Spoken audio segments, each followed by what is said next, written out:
Hello friend, চলেছি নতুন একটা ভিডিও নিয়ে। তো ভুল চোখ মাফ এই সিনেমাটা প্রথমে ঠিক হয়েছিল যে হলে রিলিজ করবে, তারপর হঠাৎ ম্যাডক বলে উঠলো যে এটা ওটিটিতে রিলিজ করবে এবং একদম শেষে এটা আবার মানে থিয়েটারে রিলিজ করেছে। এবং এটা কিন্তু থ্যাংক গড যে ওটা থিয়েটারে রিলিজ করেছে। এটা একদমই কিন্তু থিয়েটিক্যাল সিনেমা, মানে থিয়েটারে বসে দেখার মতো সিনেমা। এবং এই সিনেমাটার মধ্যে তোমরা যদি বলো তাহলে দুর্দান্ত একটা কমেডি আছে, এন্টারটেইনিং আছে, ইমোশন আছে এবং এটার মধ্যে একটা সাসপেন্স আছে, মানে একটা সাসপেন্সের মোড়কে একটা কমেডি।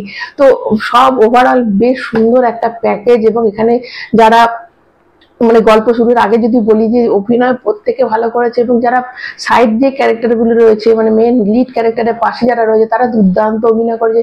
সব মিলিয়ে সিনেমার একটা প্যাকেজ। গল্পটা যদি বলতে হয় তাহলে এখানে রাজকুমার রাও এবং যে নায়িকা তারা ঠিক করে যে তারা বিয়ে করবে।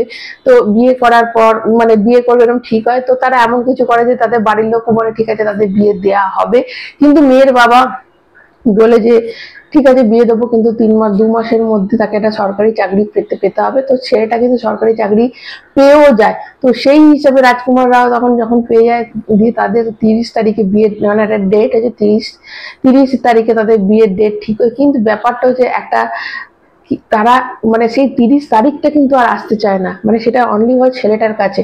মানে যাই করছে ডেটটা আর পেছুচ্ছে না, মানে ডেটটা এগুচ্ছে না, সামনের দিকে একই জায়গায় আটকে আছে। তো এই যে ঘটনাটা কি করে এই জায়গাটাতে সে পড়লো এবং সেই সিচুয়েশনটা কি করে সে কাটাচ্ছে এবং মানে আর কেউ অন্যরা কেউ বুঝতে পারছেন, তাদের কাছে যেমন নর্মাল দিন যায় সেরকম, কিন্তু ওর কাছে ডেটটা আসছে না, যে একটা ভেতরে হচ্ছে যে কেন 30 তারিখটা আসছে না।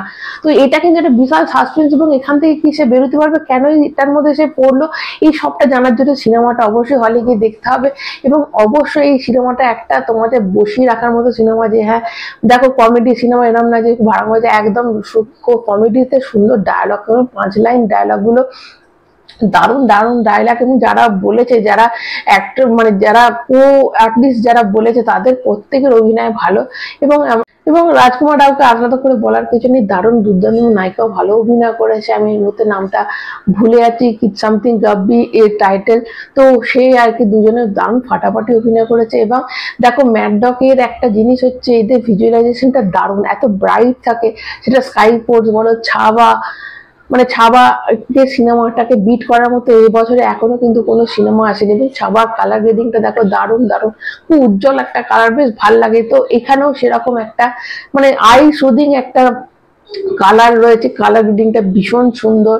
এবং দেখো ম্যাডক এমন একটা মানে আর কিছুদিন বাদ, কয়েক বছর বাদ এটা কিন্তু শুধু বলিউডের নাম্বার 1 না, ইন্ডিয়ার নাম্বার 1 প্রোডাকশন হাউস হয়ে যেতে পারে, মানে এতটাই ভালো। দেখো দক্ষিণ ভারতে যেমন মানে প্রশান্ত নীল আছে যে সবসময় সবকিছুতে একটু ব্ল্যাকিশ, তাকে ব্ল্যাক ডায়মন্ড বলা হয়, তো ব্ল্যাক টাইগার বলা হয়। তো এখানেও মানে সেরকমই ম্যাডকেরও কালার গ্রেডিংটা অসম্ভব, তারা একটা ব্রাইট কালার দেয়, সেটা ভীষণ ভালো লাগে। এবং এখানেও ছাড় ব্যতিক্রম হয়নি, বেশ সুন্দর। মানে তোমরা হলে দেখে কিন্তু এই সিনেমাটা একটা বেশ ভালো লাগবে। এবং মানে তার থেকেও বড় কথা এই সিনেমাটা তোমার সিট থেকে উঠতে দেবে না, কারণ প্রতিটা মুহূর্তে তোমাদের লাস্টের ক্লাইম্যাক্সটার জন্য। এবং একটা খুব সুন্দর মেসেজও আছে সিনেমার মধ্যে, মানে যখন তোমরা মানে এটা তোমরা ফ্যামিলি ওরিয়েন্টেড সিনেমা, ফ্যামিলি নিয়ে গার্লফ্রেন্ড নিয়ে দুজনে মিলে বা সবাই বন্ধু বান্ধব মিলে দেখতে পারে, একটা সুন্দর সুন্দর একটা লাস্টের মেসেজ আছে।